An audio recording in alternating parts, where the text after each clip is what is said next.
नमस्कार, खबरों का पंचनामा देख रहे हैं आप। मैं हूं आपके साथ पूजा। हम लेकर आए हैं देश और दुनिया की 5 बड़ी खबरें, जिसपे चर्चा के लिए मेरे साथ स्टूडियो में मौजूद हैं कैपिटल टीवी के editor in chief doctor Manish Kumar. Doctor साहब, बहुत बहुत स्वागत है आपका। धन्यवाद। सबसे पहले नजर हेडलाइंस पर। पीएम मोदी ने बंगाल चुनाव जीतने के बाद कोलकाता में मनाया अंतर्राष्ट्रीय योग दिवस। रेड रोड पर बना वर्ल्ड रिकॉर्ड। पीएम ने हजारों लोगों के साथ किया योगासन। देश भर में दिखा योग का जश्न। महाराष्ट्र में उद्धव सेना का खेल खत्म। फूट के बीच डीके शिव कुमार के उद्धव ठाकरे संग मातोश्री में मीटिंग। बागी सांसद नागेश आस्टिकार ने खोला राज, कहा संजय राउत की असली विलन। कांग्रेस में अपनों में ही आर पार की जंग। पीएम मोदी की तारीफ कर शशि थरूर और पवन खेड़ा में छिड़ी जुबानी जंग। राम मंदिर में चढ़ावा चोरी प्रकरण में अब एफआईआर कराने की तैयारी में एसआईटी। 6 दिनों में 150 लोगों से पूछताछ। जल्द एसआईटी खोलेगी बड़ी राज। नीट यूजी का री एग्जाम आज। 20 लाख स्टूडेंट्स के भविष्य की परीक्षा। सेंटरों पर सख्त सुरक्षा व्यवस्था। धर्मेंद्र प्रधान बोले, छात्रों को भारत के सिस्टम पर भरोसा।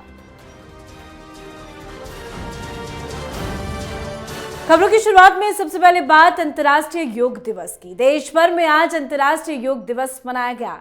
इस मौके पर पीएम मोदी ने कोलकाता में भव्य समारोह में शिरकत की और हजारों लोगों संग योगासन किया। वहीं गृह मंत्री अमित शाह समेत केंद्रीय मंत्रिमंडल के सदस्य, बीजेपी शासित राज्यों के मुख्यमंत्री, कार्यकर्ता और कई अभिनेत्री अभिनेताओं ने भी योगासन किया। देश भर से अलग अलग योग की बेहद खूबसूरत तस्वीर सामने आई। बंगाल में इस बार तस्वीर काफी अलग नजर आई। बंगाल जीतने के बाद पीएम मोदी ने बंगाल से ही इस बार योग दिवस पर संदेश दिया। पीएम मोदी ने कोलकाता के रेड रोड पर कार्यक्रम में योगाभ्यास का नेतृत्व किया। पीएम योग करते हुए लोगों को उनको पोस्चर ठीक करने में मदद करते भी नजर आए। योग करते लोगों के बीच पहुंचे। साथ ही कार्यक्रम को संबोधित करते हुए पीएम मोदी ने कहा कि हमारा लक्ष्य ये होना चाहिए कि 40 साल की आयु में हम 20 साल की आयु की तुलना में अधिक लचीले हो। हमारा लक्ष्य ये होना चाहिए कि 50 साल की आयु में हम 30 साल की आयु की तुलना में अधिक ऊर्जावान हो। हमारा लक्ष्य ये होना चाहिए कि 70 साल की आयु में हम 50 साल की आयु की तुलना में जीवन शैली से जुड़ी बीमारियों के प्रति अधिक प्रतिरोधक क्षमता रखते हो। यही वो क्षेत्र है जहां लोग हमारी सहायता कर सकता है। सर, हर साल तो बहुत अच्छे से अंतर्राष्ट्रीय योग दिवस मनाया जाता है, लेकिन इस बार मुख्य कार्यक्रम के लिए बंगाल को चुना गया। पीएम मोदी वहां खुद पहुंचे। कैसा रहा आज का कार्यक्रम? देखिए, बंगाल में यह मैसेज देना जरूरी था, क्योंकि योग किसी पॉलिटिकल पार्टी का नहीं है, ना ही भारतीय जनता पार्टी का ये स्पेशल प्रोग्राम है। योग पूरे दुनिया को भारत की तरफ से एक गिफ्ट है। 130 देशों में आज योग दिवस मनाया गया। दुनिया भर से तस्वीरें आई, क्योंकि ये भारत का कंट्रीब्यूशन है। स्वस्थ जीवन हम कैसे जी सकें, कैसे हम अपनी जो रोजमर्रा की जिंदगी है उसको बेहतर कर सके, ज्यादा ऊर्जावान हो सके।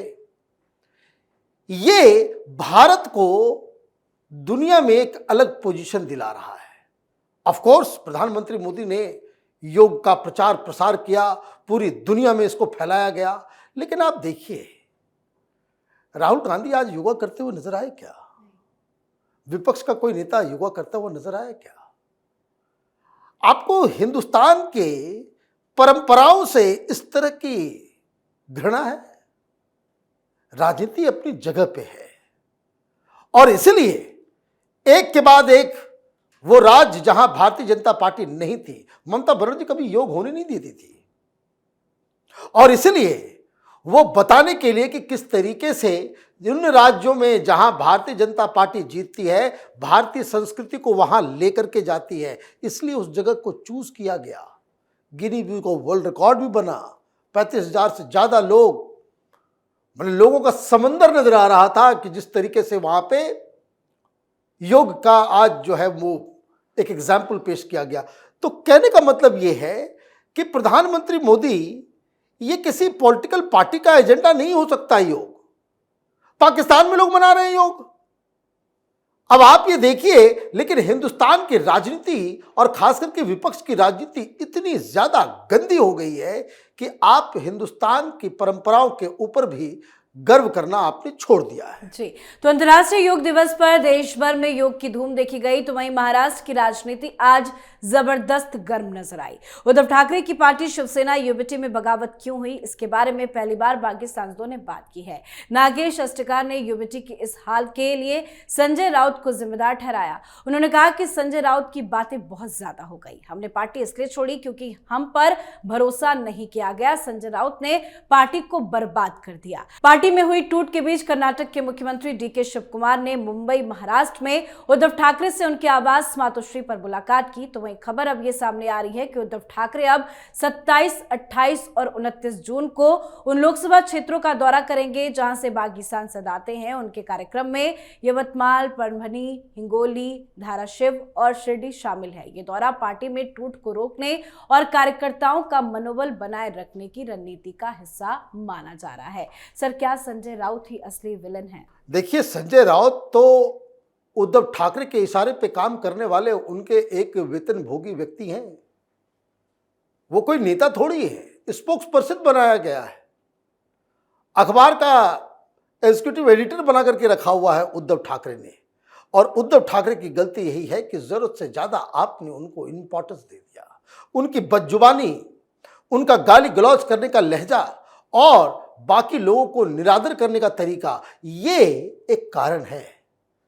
अभी सारे लोग खुल के बोल नहीं रहे हैं, लेकिन हकीकत तो यही है कि लोग नाराज हैं। अब आप कह रहे हो कि हम घूमेंगे, भाई किसने मना किया आपको? जब शिंदे ने पार्टी तोड़ी, इसी तरीके से शरीर के अंदर उबाल आया था उद्धव ठाकरे जी का। वो कहे मैं घूम घूम के संगठन को इकट्ठा करूंगा, कर लिया इकट्ठा। आपकी लेजिटिमेसी खत्म हो रही है क्योंकि आप वैचारिक तरीके से आप पथभ्रष्ट हो गए। आपकी पथभ्रष्टता ही आपके विनाश का सबसे बड़ा कारण है, ये आपको समझ में नहीं आ रहा। और आप मातोश्री के अंदर ये कांग्रेस पार्टी के सेटर गेटर को, ये डीके शिव कुमार कर्नाटक में जो अभी लग्गी लगा करके किसी तरीके से मुख्यमंत्री बने हैं, उनसे आप मातोश्री के अंदर बातचीत कीजिएगा और ये सोचिएगा कि भाई शिव सैनिक आपके साथ खड़े रहेंगे। ये तो वही बात हो गई कि जो उद्धव ठाकरे की तरफ से, संजय राउत की तरफ से कहा गया भाई कांग्रेस पार्टी से विलय कर लेना चाहिए शिवसेना उबाटा को, ये थ्योरी को तो बल मिलेगा। तो मातोश्री के अंदर कांग्रेसी और सेकुलर किस्म के लोग, मुस्लिम लीग के दोस्त, मुस्लिम लीग के साथ गठबंधन करने वाली पार्टियों के साथ अगर आप बैठक करोगे, आपके साथ कोई शिव सैनिक खड़ा नहीं होगा।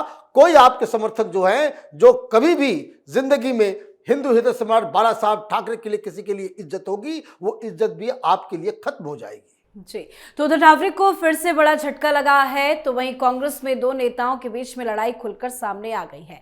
दरअसल थरूर ने G7 समिट के दौरान अमेरिकी राष्ट्रपति डोनाल्ड ट्रंप के साथ हुई बैठक में प्रधानमंत्री नरेंद्र मोदी के रुख की सार्वजनिक तौर पर तारीफ की थी। इस बात का समर्थन किया था कि पीएम मोदी ने युद्ध के समय कमर्शियल जहाजों पर काम करने वाले आम नाविकों को निशाना न बनाए जाने का मुद्दा मजबूती से उठाया था। पर यह बात कांग्रेस को अच्छी नहीं लगी और पवन खेड़ा ने थरूर के बयान पर नाराजगी जाहिर कर दी। थरूर पर टिप्पणी करते हुए पवन खेड़ा ने कहा कि प्रधानमंत्री बनने की उनकी महत्वाकांक्षाएं इतनी बढ़ गई है कि अब वो बातें भी सुन सकते हैं जो पीएम मोदी ने कभी कही ही नहीं। खेड़ा ने व्यंग करते हुए कहा कि थरूर ने बिना किसी समझौते वाली कूटनीति की जो बातें सुनी, वो कभी आधिकारिक रिकॉर्ड में दर्ज ही नहीं हुई, जबकि बाकी कांग्रेस नेता केवल अपनी आम इंसानी इंद्रियों तक ही सीमित है। इस आलोचना के बाद शशि थरूर ने तथ्यों के साथ मजबूती से पलटवार भी किया।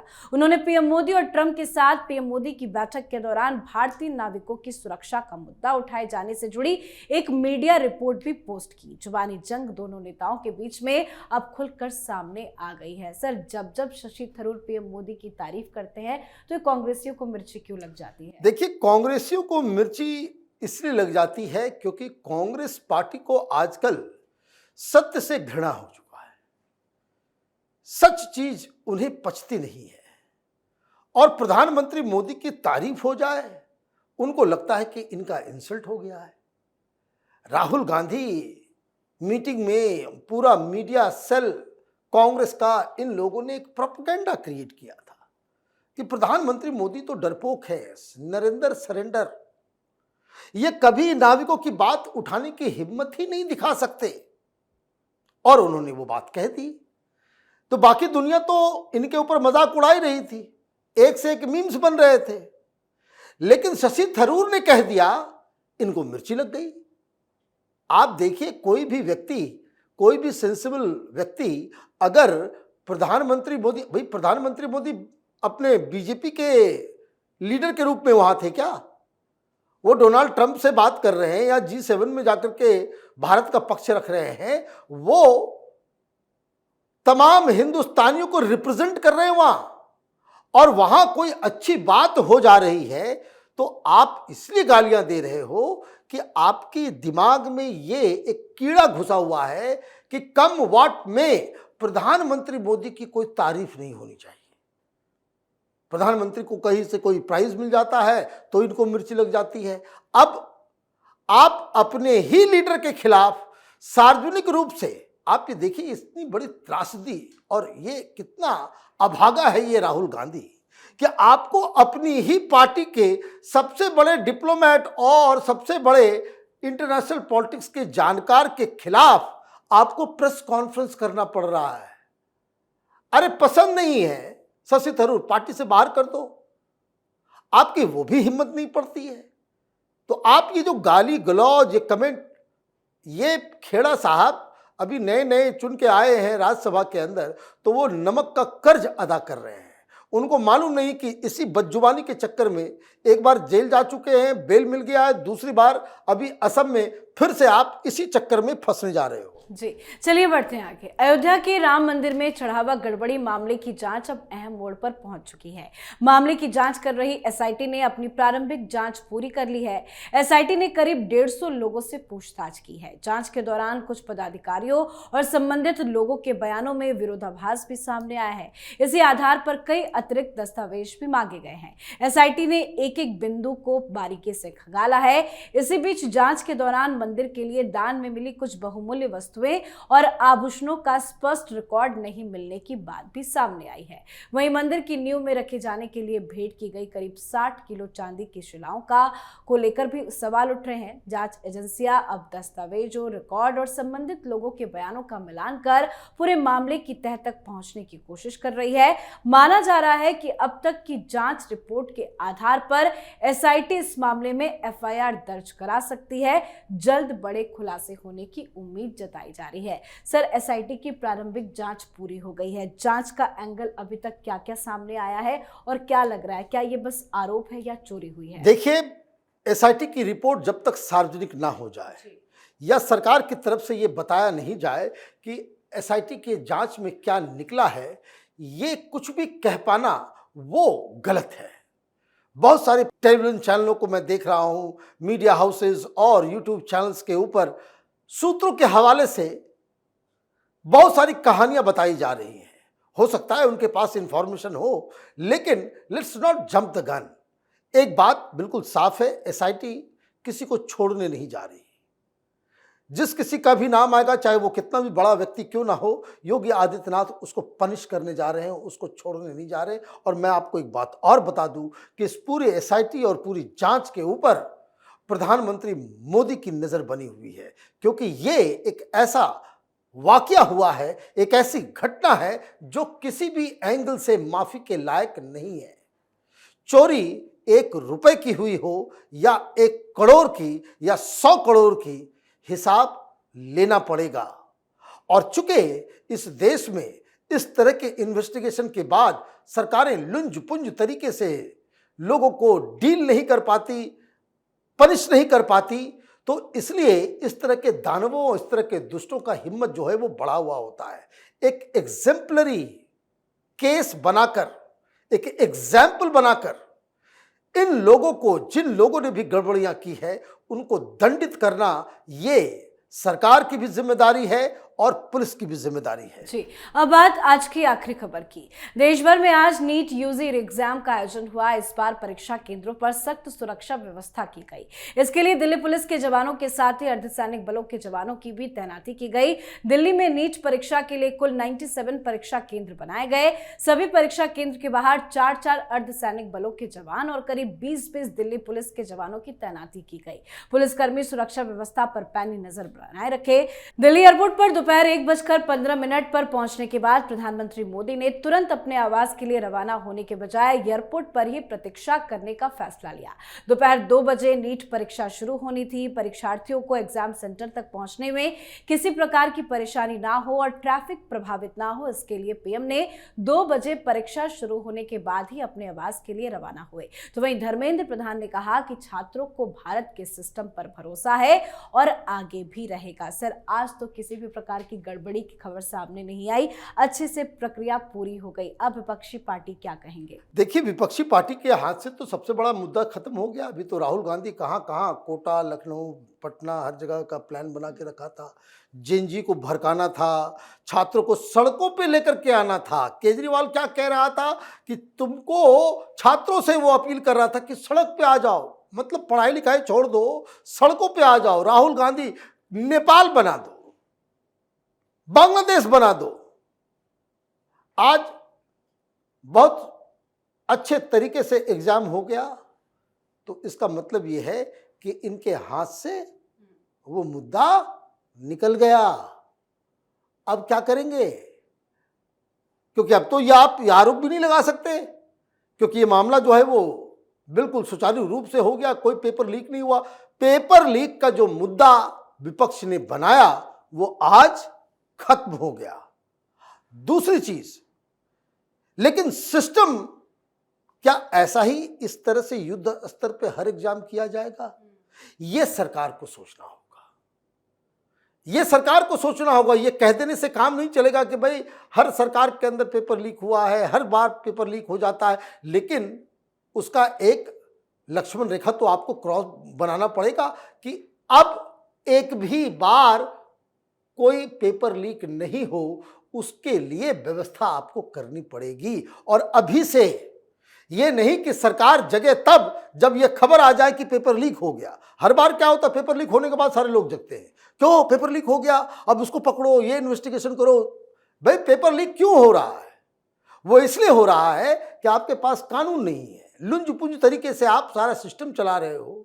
4 लोगों को उम्र कैद दो, 4 लोगों का नागरिकता छीनो, अपने आप ये सारा धंधा बंद हो जाएगा। ये कोचिंग माफिया, ये एजुकेशन माफिया, इसमें एक बहुत बड़े रिफॉर्म की आवश्यकता है, जिसके ऊपर सरकार को और इंस्टीट्यूशंस को काम करने की आवश्यकता है। रही बात पॉलिटिक्स की, वो तो आज खत्म हो गई। जी, बहुत बहुत धन्यवाद सर समझाने के लिए। धन्यवाद। तो खबरों का पंचनामा में आज के लिए फिलहाल इतना ही। देश विदेश की बाकी खबरों और उनकी सटीक एनालिसिस के लिए देखते रहिए कैपिटल टीवी। हमें लाइक कीजिए, शेयर कीजिए और कैपिटल टीवी को सब्सक्राइब कीजिए। नमस्कार।